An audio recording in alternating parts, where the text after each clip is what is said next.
Habari zenu wote na karibu kwenye sehemu ya pili ya warsha ya International Rescue Committee kuhusu utangulizi wa masoko ya kidijitali, jinsi ya kuanza safari ya biashara yako ya kulea watoto mtandaoni.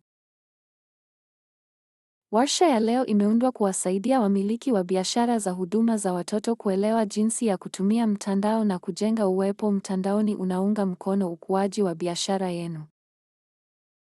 Katika video ya kwanza, tulieleza masoko ya kidijitali ni nini na tukazungumzia mambo muhimu ambayo kila biashara ya huduma za watoto inapaswa kuwa nayo, ikiwemo barua pepe ya biashara na ukurasa wa Google My Business.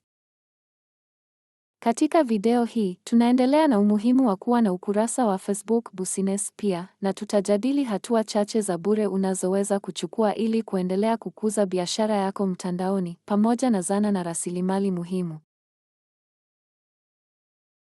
Ukurasa wa biashara wa Facebook ni wasifu wa umma unaoundwa mahususi kwa ajili ya biashara. Unashabihiana na akaunti ya binafsi ya Facebook, lakini unawakilisha biashara yako ya huduma za watoto na hukusaidia kujenga chapa yako mtandaoni. Kuna manufaa kadhaa muhimu ya kuwa na ukurasa wa biashara wa Facebook. Kwanza, unaruhusu mawasiliano ya moja kwa moja. Facebook Messenger hurahisisha wazazi kuwasiliana nawe haraka, kuuliza maswali na kupata majibu ya haraka. Pili, Facebook ni mahali ambako wazazi wengi tayari hutumia muda. Ni mojawapo ya maeneo ya kawaida zaidi ambayo familia hutafuta mapendekezo ya huduma ya malezi ya watoto, biashara za karibu na msaada wa jamii. Tatu, familia zinaweza kuingiliana na biashara yako. Wanaweza kupenda ukurasa wako, kukufuata, kutoa maoni kwenye machapisho na kushiriki taarifa zako na wengine. Kidokezo muhimu.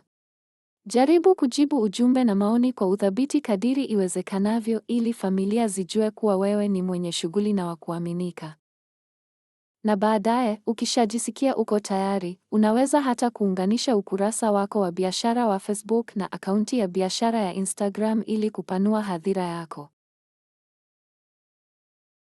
Faida nyingine kubwa ya kuwa na ukurasa wa biashara wa Facebook ni kwamba unakuwezesha kujiunga na kushiriki katika vikundi vya Facebook. Vikundi vya Facebook ni jumuiya za mtandaoni ambako watu huungana kupitia mada zinazowahusu kwa pamoja kama ulezi, malezi ya watoto na msaada wa kijirani katika eneo. Familia nyingi hutumia vikundi hivi kuomba mapendekezo ya huduma za malezi ya watoto. Kwa hiyo, kujiunga na vikundi vinavyohusiana kunaweza kuwa njia nzuri ya kuungana na wateja watarajiwa, kujifunza kutoka kwa watoa huduma wengine wa malezi ya watoto na kuongeza mwonekano wa biashara yako. Ili kuunda ukurasa wa biashara wa Facebook, utahitaji mojawapo ya haya: barua pepe ya biashara au akaunti ya Facebook binafsi ambayo tayari ipo. Kama tayari una akaunti ya Facebook binafsi, unaweza kwenda kwenye kurasa unda ukurasa mpya. Kama huna akaunti ya Facebook, unaweza kwanza kuunda akaunti kwa kutumia barua pepe ya biashara kisha uweke ukurasa wako wa biashara.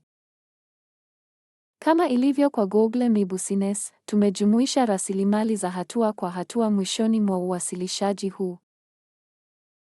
Ukishakuwa tayari, hatua nzuri ya kwanza ni kuwaalika marafiki na familia kupenda ukurasa wako, kisha kupanua taratibu ufikiaji wako kwa kufuatilia biashara nyingine na kujiunga na vikundi. Sasa kwa kuwa una barua pepe ya biashara, wasifu wa biashara wa Google na ukurasa wa biashara wa Facebook, tayari unapiga hatua kubwa. Lakini kama uko tayari kuendelea, hebu tuzungumze kuhusu unachoweza kufanya kinachofuata bila malipo. Baada ya mambo hayo matatu ya msingi kuwekwa sawa, hizi hapa ni njia za bure za kuendelea kujenga uwepo wako mtandaoni. Kwanza, ongeza picha mara kwa mara. Picha hufanya biashara yako ionekane hai na ya kukaribisha. Na hakikisha kila mara una ruhusa ya mzazi kabla ya kuchapisha picha za watoto. Pili, tengeneza na shiriki vipeperushi mtandaoni. Unaweza kuchapisha vipeperushi kwenye ukurasa wako wa Facebook na kuvisambaza kwenye vikundi vya eneo lako. Zana nzuri ya bure ya kutengenezea vipeperushi ni Canva, ambayo ina violezo vinavyorahisisha usanifu hata kama huna uzoefu. 3. Tengeneza tovuti rahisi. Unaweza kujenga tovuti bure ukitumia zana kama Wix, Squarespace au WordPress. Hata kuanza na ukurasa mmoja rahisi unaoorodhesha huduma zako, maelezo ya mawasiliano na saa za kazi ni hatua nzuri ya kwanza. Na mwisho kabisa, ongeza biashara yako kwenye saraka za eneo lako. Tovuti kama Yelp hukuruhusu kuorodhesha biashara yako bure na kusaidia familia za eneo lako kukupata.